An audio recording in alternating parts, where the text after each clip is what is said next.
Hey guys, what's happening? Antonio here with the Antonio Sells Houses team, and right behind me is the site of our very latest listing. It's brand new to the market. It's here in Bonney Lake. It's got some beautiful mountain views. It's just a shy 1,600 square foot house, 3 bedrooms, 2 baths, on 1/3 of an acre. We do not get houses on 1/3 of an acre anymore. There's no passing the Grey Poupon in between these two houses. You've got a little bit of RV parking space, plenty of privacy in the backyard.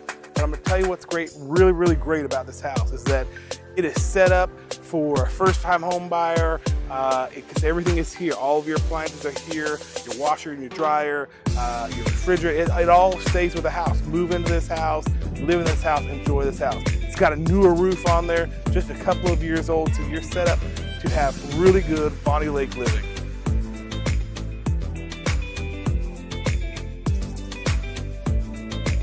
So now that you've seen some of the inside of this house online, it's time that you come down and see it in person. We got a great open house taking place this weekend. All the information is on your screen. We'd love to see you there. Come down, meet the team, see a great house. We will see you soon.